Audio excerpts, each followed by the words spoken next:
వందే శంభుమాపతిం సురగురుం వందే జగత్కారణం వందే పన్నగభూషణం మృగధరం వందే పశూనాం పతిం వందే సూర్యశశాంకవక్నినయనం వందే ముకుందప్రియం వందే భక్తజనాశ్రయం చ వరదం వందే శివం శంకరం.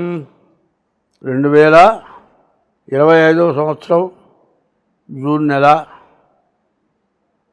16 నుండి 30 వరకు పక్ష ఫలితాలు. 11వ రాశి కుంభరాశి పక్ష ఫలితాలు చెప్పుకుందాం. ఈ కుంభరాశికి మార్చి 30తో 5 సంవత్సరాల ఏలినాటి శని అయిపోయింది. ఎట్లా ఉందంటే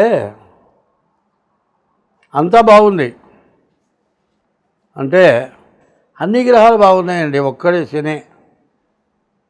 ఆ శని బాధ ఎట్లాంటిదో చెప్పడానికి వెళ్ళిన రోజులు.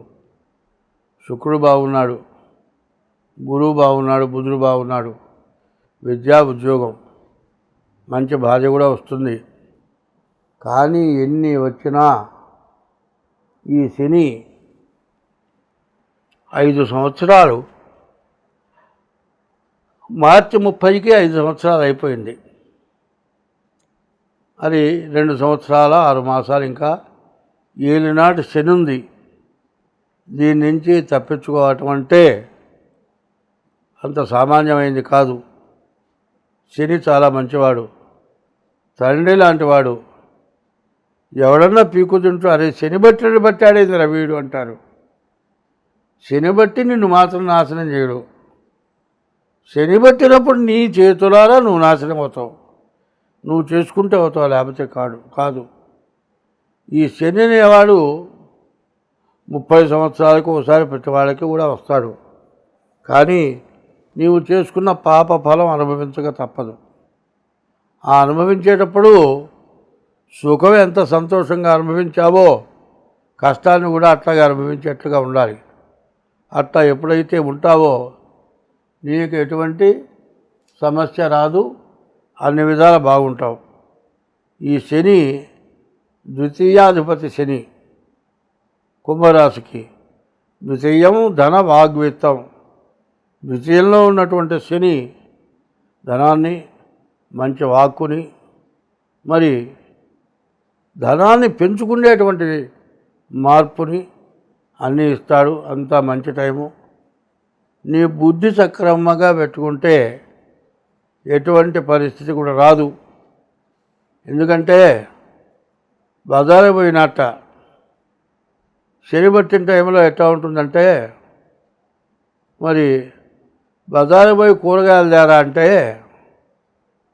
పరాయి ఊరు పోయి ఇనప బొచ్చే తెచ్చుకున్నట్ట.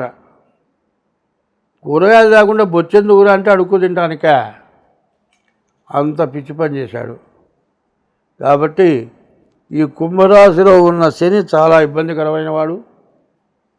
మరి 19,000 శని జపం చేయించుకొని నల్ల నువ్వులు దానం ఇవ్వటం, ఇది కాక డేట్ ఆఫ్ బర్త్ ద్వారా మీ జాతకం చూపించుకోవటం చాలా అవసరం.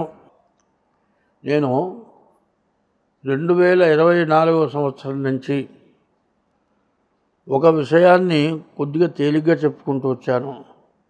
25వ సంవత్సరం మార్చి 30వ తారీఖు సంవత్సరాది రాబోయే ముందు కూడా ఒక విషయాన్ని చెప్పుకుంటూ వచ్చాను. మరి మార్చి 30వ తారీఖు 6 గ్రహాలు షడ్గ్రహ కూటమి చేరుతోంది. దీనివల్ల సమస్యలు, విపరీతమైన సమస్యలు వస్తాయని నేను చెప్పాను, అందరూ చెప్పారు. అయితే ఒక్క విషయం మాత్రం చెప్పాను, అంతర్యుద్ధం. లోపల ఒక యుద్ధం జరుగుతుంది. ఆ అంతర్యుద్ధం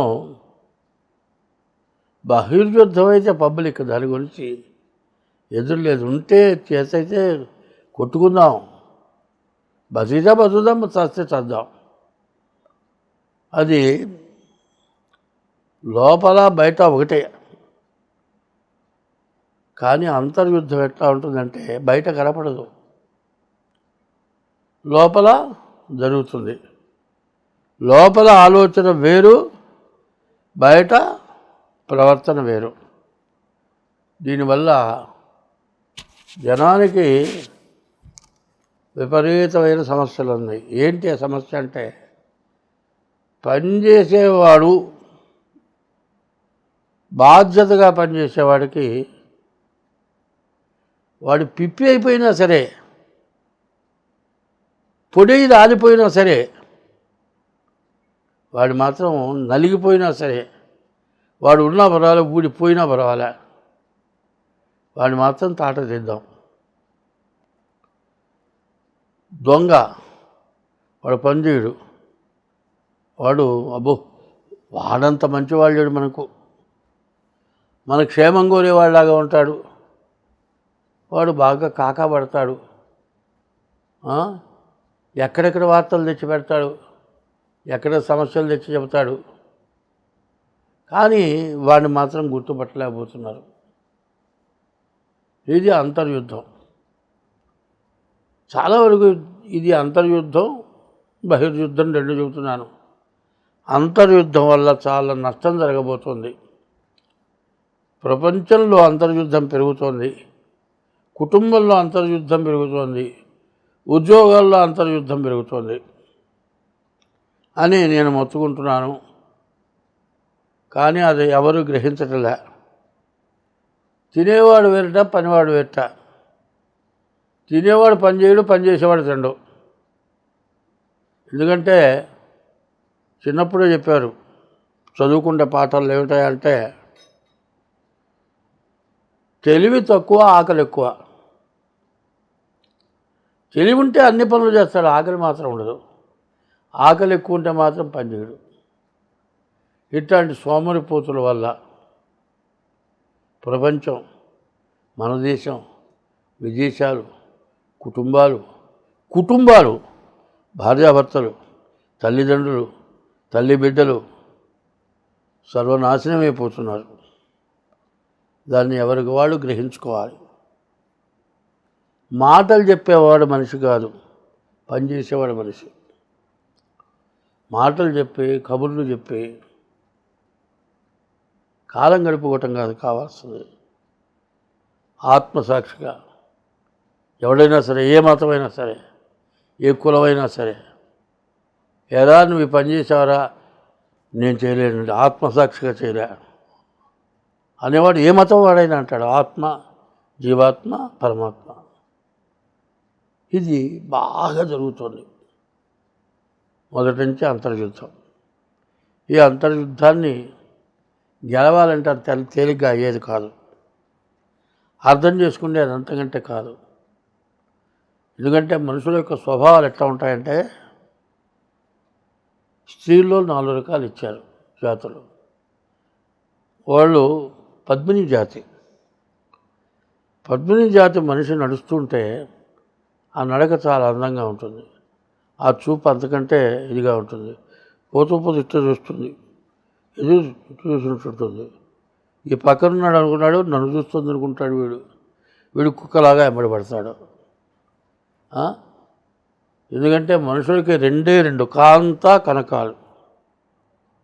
స్త్రీ వల్ల ధనాశ, స్త్రీ ఆశ, ధనాశ, ఈ 2 నాశనం చేస్తున్నాయి. ధనాశ కోసం ఎంత పనైనా చేస్తున్నారు, స్త్రీ ఆశ కోసం ఎంత పనైనా చేస్తున్నారు. ఇది ముఖ్యంగా చెప్పాలంటే, మనకు కావాల్సిందంతా ఎవరిస్తున్నారు? భూమి నుంచి మనకు సర్వం లభిస్తుంది. తండ్రి ఒక విత్తనం వేస్తున్నాడు. ఆ విత్తనం వల్ల మొక్క పెరగాలంటే గర్భంలో ఉన్నటువంటి పిండాన్ని, విత్తనాన్ని, రక్తం, కండ, ఎముకలు, చర్మం, నవరంధ్రాలు, 9 రంధ్రాలు, వీటినన్నింటినీ సృష్టించగలిసింది తల్లి. విత్తనం వేసేవాడు తండ్రి. విత్తనం లేకుండా వృక్షం అవుతుందా? వృక్షం కావాలంటే విత్తనం కావాలి. విత్తనం కావాలంటే భూమి కావాలి. భూమి ఎటువంటిదో తల్లి ఎటువంటిది. ఆడమనిషి తల్లి లాంటిది. ఎవడి జన్మకి వాడికి తల్లి కావాలి. అటువంటి తల్లిని హింస, నీ తల్లి లాంటిది పరస్త్రీ అనే ఆలోచన ఎవరికన్నా ఉందా? అట్లా లేదు. లేకపోగా నాబోటి వాడు అన్నట్టు, నాయన ప్రతి స్త్రీని తల్లిలాగా చూడాలరా నాయన అని చెప్పాట. కొడుకు అన్నట్ట, నాన్న నీది ఎంత స్వార్థం అన్నట్ట. ఏంటి అట్లా అంటావంటే, అందరూ స్త్రీలు నాకు తల్లి అయితే ఊళ్ళో వాళ్ళంతా నీకు పిల్లలు కావాలా అని అడిగాట. అంత దురాగతమైనటువంటి తెలివితేటలు పెరిగి దేశం క్షోభ సంక్షోభమా, శోభగా ఉండాలా సంక్షోభంగా ఉండాలా, దీన్ని బాగా పరాకాష్ఠగా ఆలోచించి అందరూ జాగ్రత్త తీసుకుంటే అందరం బాగుంటాం. స్వస్తి.